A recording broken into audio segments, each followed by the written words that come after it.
My name is Dwight Allmon. I was in the Air Force during the Korean War. Stateside, I was different training bases, and I finally wound up in Fort Myer, Virginia there after I come back from Korea. I was working in an office there. I served in Korea as air evac, air rescue.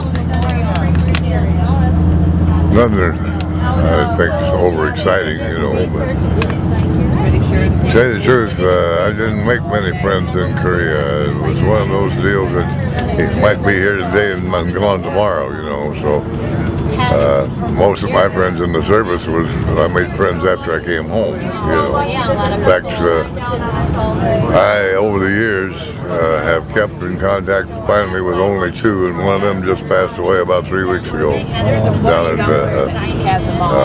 just out of Dayton, Ohio. The other fellow's still living. He's in Pennsylvania. That's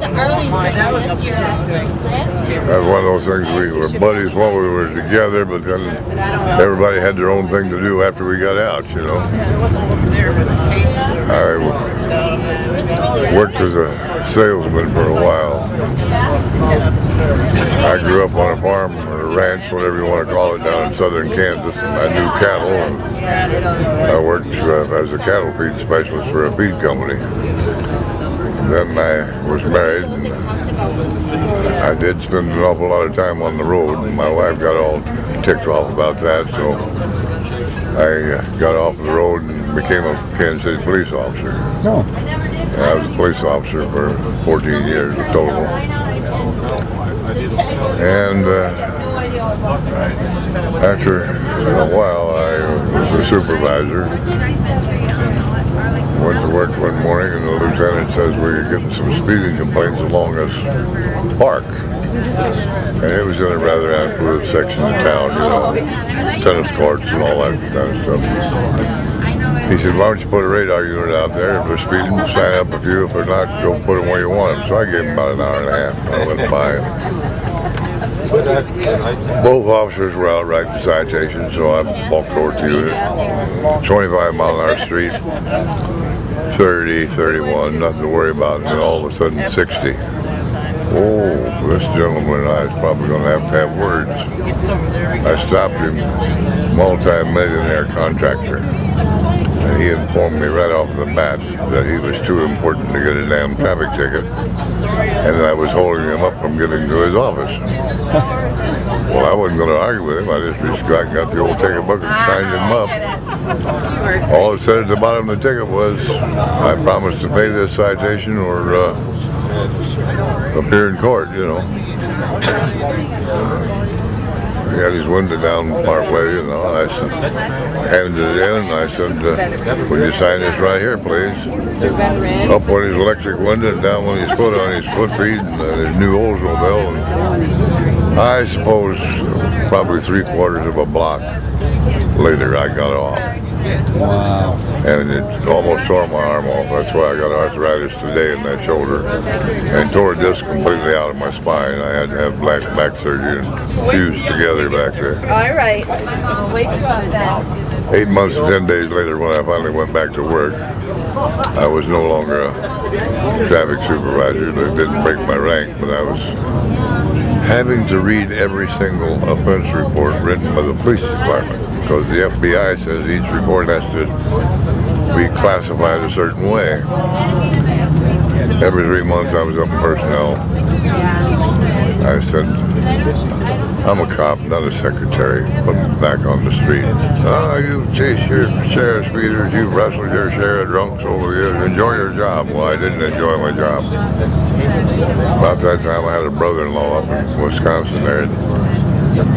He called me and he said, you said one time you wouldn't mind moving up here. He said, there's a plant up here that's paying pretty good money and they're hiring. I took 4 days off, drove to Wisconsin, filled out an application, interviewed with the plant manager, and he says, when can you start? I said, as soon as I go back and resign and dump my house. That's why I'm in Wisconsin right today.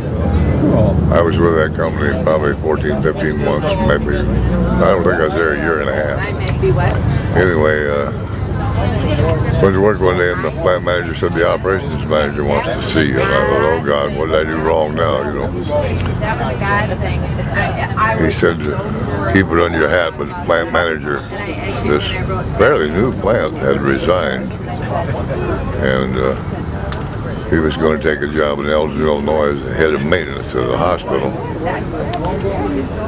So I was offered that job as managing that whey processing plant, which I took it, and I was there until they finally closed it. And then I went to work at another drying plant for a different company. But that's why I'm in Wisconsin and why I am close to the Illinois line and belong to the Freeport chapter of the Korean War vets and so forth.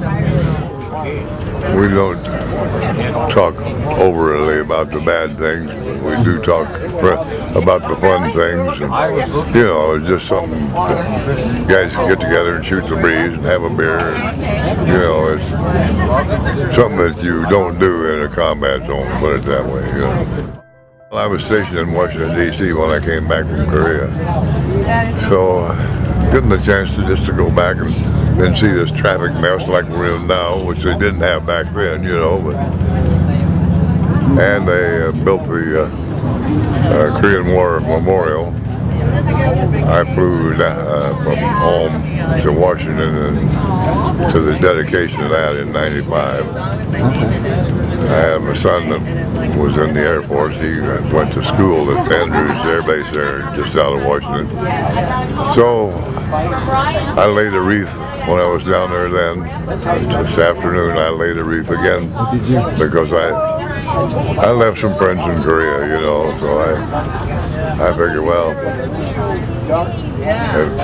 I think of them, you know. After all, people say, oh, you're a hero. No, I'm no hero. I'm around and worked the rest of my life. Those guys are the heroes. They didn't come home. So that's why I try to help out veterans' causes, you know. Well, one of my favorites is the WWII National Home for Kids, you know, over in Michigan.